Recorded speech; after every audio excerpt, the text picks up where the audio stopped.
Hello, we warmly welcome you to Remote Health. Today in this video, we're going to be showing you some helpful tips to perform partner massage. So partner massage has so many benefits. It's a great way for us to be able to connect with our family and friends. So one of the things that we want to make sure that we're taking care of, first and foremost, is ourselves, and then of course the person that we're doing the massage on. So how can we do that? First of all, one of the main challenges I hear is that people feel like they get fatigued very easily when they're doing partner massage. So how can we sidestep this? A great way is to be able to use our upper body weight. So when we're working on someone, we want to make sure that their back is totally accessible to us. So a great way to do that is to have the person that we're working with sit down in a chair, and then we can actually have them fold their arms like this and place their forehead right on their forearms, and then they're going to place their forearms on a table or desk in front of them, and then we would stand behind. Obviously this gives us access to the whole back, and it also allows us to be able to use our body weight as a way to intensify the massage. Of course, we can also perform partner massage on a mattress or a bed, and once again we want to remember as we're moving to make sure that we use our upper body weight. Sometimes people get caught up in trying to use their hands, and that's great. However, if we keep our hands stable and just use them as a tool, our upper body weight will really move us through the pressure. Another thing we want to do is we want to make sure we're breathing, and we want to make sure we're hydrated. Now, we've talked a little bit about how we can take care of ourselves. How can we take care of the person we're working on? First of all, we want to make sure that they're open to receiving massage. Secondly, we want to be able to check in and communicate. So ask them what areas are sore or tight and what areas need a little extra attention.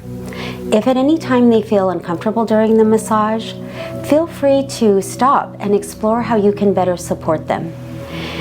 We are really using this as an opportunity to bond to the person we're working with. So take it as that and use this as an opportunity to learn.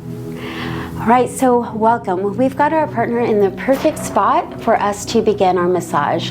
One of the things we want to do first is to warm up the back. We want to create some blood flow going there. And a great way to do that is with some compression strokes and stretching. So we're just going to use our upper body weight, and we're just going to apply some pressure here. And feel free, if we're getting to know our partner, to check in with them and see how they're doing and how the pressure is. And then we can just slowly walk our way backwards. And then we can do a really nice stretch here by placing our hand on the hip and then our other hand on the shoulder here and just doing some pressure. And we want to make sure that our hands are moving away from each other, down towards the floor. And then we'll do that on the opposite side as well.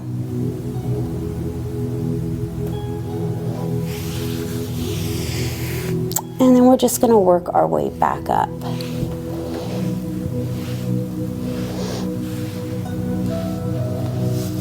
Now, an area that is super common for people to experience tension is right here in our shoulder blades. So we want to be able to access the muscle tissue underneath the scapula. So how can we do that? Well, a great way for us to do that would be to lift the hand, and we're going to place it right here on the hips. And we want to let our partner know that they can relax this arm. They don't need to hold it up for us. And so we can also assist them if we need to, just by placing our hand here, or we can even put our leg underneath here. And then we can move our hands right over here, and we'll notice that this whole scapula bone is now raised. So we can use the side of our hand and just create some nice pressure strokes there. Once again, we're going to be using the weight of our body. Now, as we're working in here, we might notice that there's something that feels maybe tight or ropey, and so we can actually do a more intense pressure with our thumbs here. And once again, we're just going to be using our whole body weight to access that.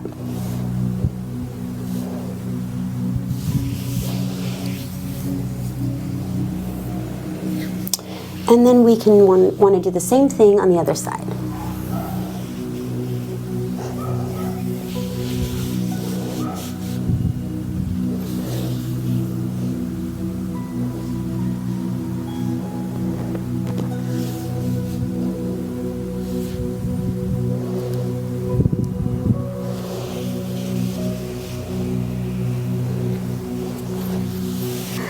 So we want to have a really nice flow to our massage. So doing something like this, a transition stroke, is really great to just keep everything connected.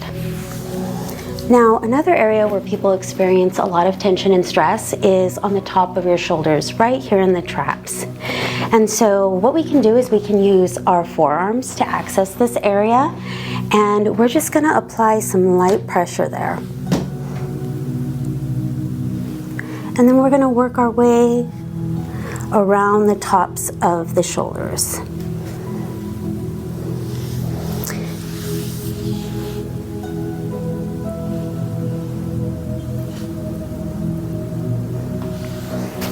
And then of course we're going to do that however many times is necessary on both of these strokes to relieve any tension and stress.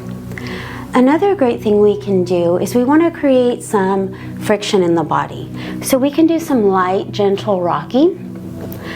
When we do this, we're sending a signal from the toes all the way to the head that it's time to release. It's time to let the body just fall into the mat.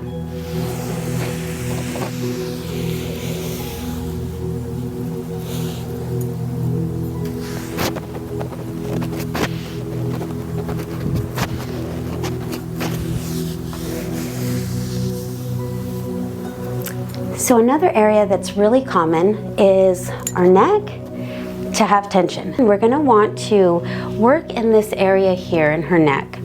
A great way that we can do this without experiencing too much fatigue is to create a C with our hands, and then we're just going to slide this right underneath the neck and then pull up. So what we're doing is, instead of using the strength in our hands, we're actually using her own body weight to relieve some of the tension in her neck. So we're just going to let that roll, let our fingers roll all the way up her neck.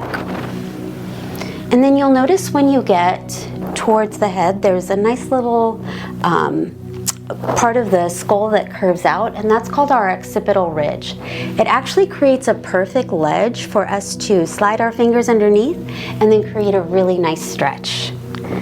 So we'll just let her experience that stretch.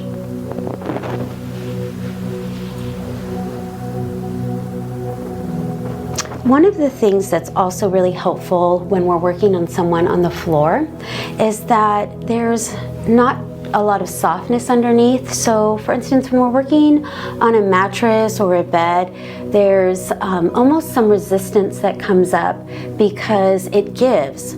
So let's say we wanted to do some more work underneath the shoulder blades. Well, we can simply slide our hands underneath and then do some extra work there if our partner requires more intensity in their massage. Now, a great way to finish up partner massage is to massage the scalp. And it just is relaxing, and it creates blood flow there, and it feels amazing. So if you feel comfortable, you can also rotate and then get right underneath, and you can also access more of the muscles in the neck that way.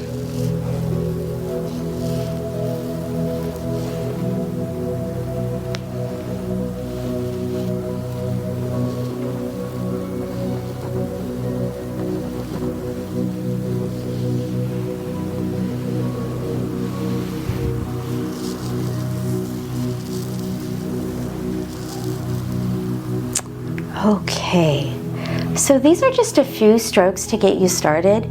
Feel free to explore with your partner and to use these strokes on other areas of the body. Thank you so much for joining us here on Remote Health.